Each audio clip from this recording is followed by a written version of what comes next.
জয় রাম, জয় গুরু, নমস্কার। গল্প কথায় রাম ঠাকুর চ্যানেলে সব বন্ধুদের স্বাগতম। বন্ধুরা, আজ আমি একটি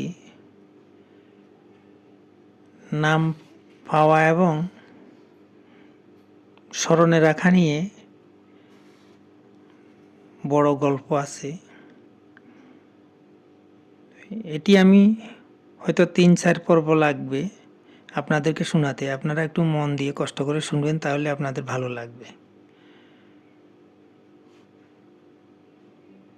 ঠাকুর বলেছিলেন যে আপনি ছাড়তে পারেন, কিন্তু সে ছাড়বে না। সে প্রসঙ্গে প্রথম পর্বের কথা আমি এখন আপনাদেরকে বলছি। দয়াল ঠাকুর শ্রীরামচন্দ্র শ্রীমুখে এই বাণী রেখে গেছেন যে আপনি ছাড়তে পারেন, কিন্তু সে ছাড়বে না। নামের আশ্রয় গ্রহণ করলে ঠাকুরই সর্বদা ধরে রাখবেন। তিনি কখনো আশ্রিতজনকে ত্যাগ করেন না। তাই তিনি জনৈক আশ্রিতজনকে বলেছিলেন, আপনি ছাড়তে পারেন, কিন্তু সে ছাড়বে না। শ্রী শ্রী ঠাকুর প্রদত্ত এবং পরে মহন্ত পরম্পরায় বিতরণ করা নাম সবই এক। চিত্রপটে ঠাকুর নিত্য বিরাজমান। শ্রী অজিত মজুমদার মহাশয় ঠাকুর প্রসঙ্গে তার ব্যক্তিগত জীবনে একটি ঘটনার আলেখ্য বর্ণনা করেছিলেন। ওই লোমহর্ষক ঘটনাটি থেকে প্রকৃতই বোঝা যায় যে দয়াল ঠাকুর এক অদৃশ্য সূত্রে তার আশ্রিতকে ধরে রেখেছেন। শ্রী অজিত মজুমদার মহাশয় শিক্ষকতা করতেন। তার পিতা অম্বিকাচরণ মজুমদার একজন ডাক্তার ছিলেন।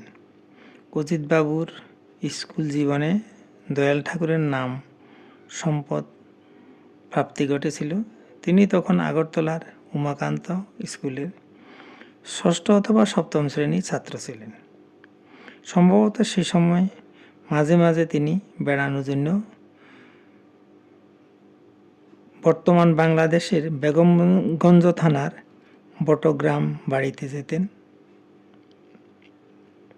সোমনী স্টেশন থেকে গ্রামটি 8-10 মাইলের মধ্যে ছিল।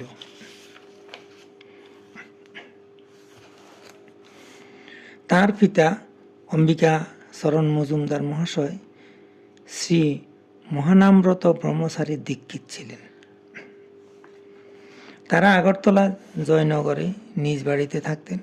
সেখানে শ্রী রাম ঠাকুরের আশ্রিত হীরালাল রায় মহাশয় তাঁর পিতার সঙ্গে বন্ধুত্ব সূত্রে প্রায় আসা যাওয়া করতেন। ওইবার বটগ্রাম বাড়িতে বেড়াতে যাওয়ার সময় অজিতবাবুর পিতা অজিতবাবু এবং হীরালাল রায় মহাশয় যান। অজিতবাবু তখন আগরতলার উমাকান্ত একাডেমি স্কুলের ছাত্র। তখনও তিনি ঠাকুর দেবতা সম্পর্কে উদাসীন।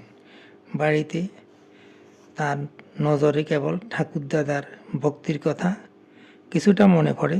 তার ঠাকুরদাদা বলতেন, হাতে করো গৃহকাম, মুখে করো হরিনাম। তিনি সেই বয়সে ঠাকুরের কথা কিছুই চিন্তা করতেন না। এদিকে তার পিতা এবং হীরালাল বাবু দুজনে তাকে নিয়ে সোমনির শ্রীরাম ঠাকুর আশ্রমে গেলেন। সৌভাগ্যক্রমে শ্রদ্ধেয় মহন্ত মহারাজ শ্যাম ঠাকুর সেই আশ্রমে উপস্থিত ছিলেন। অজিতবাবুকে তার পিতা ও হীরালাল বাবু দুজনে মহারাজের নিকট নিয়ে গেলেন এবং নাম দিতে বললেন। অজিতবাবু অকপটে স্বীকার করেছেন যে তিনি তখন ওই ঠাকুর দেবতার ব্যাপারে খুবই স্পৃহাশূন্য ছিলেন এবং নিতান্ত অপ্রস্তুত অবস্থায় অনিচ্ছা সত্ত্বেও পুরোপুরি বাধ্য হয়ে যন্ত্রচালিতের মতো তিনি নাম নিলেন। অজিতবাবু মনে মনে খুব বিরক্ত হয়ে শ্রী শ্যাম ঠাকুরকে কয়েকটি প্রশ্ন করেছিলেন। অজিতবাবু বলেছিলেন, কখন নাম জপ করব? শ্রী শ্যাম ঠাকুর বললেন, জপ করার কোনো সময় নেই, যে কোনো সময়। অজিতবাবু বললেন, পায়খানাতে বসে যদি নাম করি? শ্রী শ্যাম ঠাকুর বললেন, আপত্তি নেই, যখন ইচ্ছা তখনই করবে। অজিতবাবু বললেন, আমাকে নিরামিষ খেতে হবে? শ্রীরাম ঠাকুর বললেন, খাবার ব্যাপারে কোনো আপত্তি নেই, যা ইচ্ছা তাই খাওয়া যায়। অতঃপর তার পিতা এবং হীরালাল বাবুর সঙ্গে যথাসময়ে তিনি বটগ্রাম বাড়িতে চলে গেলেন এবং কয়েকদিন ওই বাড়িতে থেকে পুনরায় আগরতলা চলে এলেন। বন্ধুরা, প্রথম পর্বের গল্প আজকে এখানে শেষ করলাম।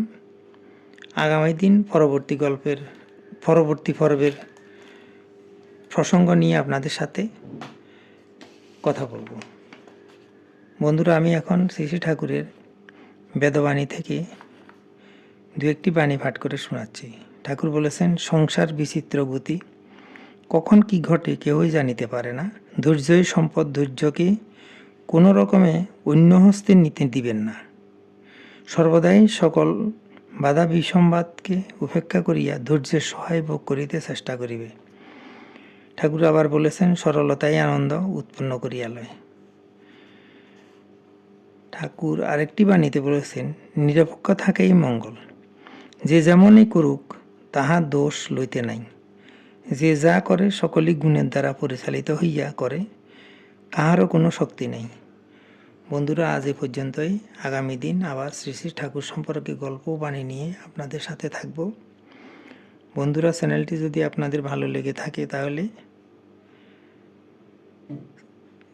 সাবস্ক্রাইব করে পাশে থাকবেন, আর নতুন বন্ধু হলে অবশ্যই সাবস্ক্রাইব করবেন এবং বেশি বেশি করে লাইক, শেয়ার, কমেন্ট করবেন, যেন আগামীতে আরও ঠাকুর সম্পর্কে অনেক গল্প কাহিনী শুনতে পারেন। ধন্যবাদ, ভালো থাকবেন। জয় গোবিন্দ, গুরু কৃপায় কেবলম।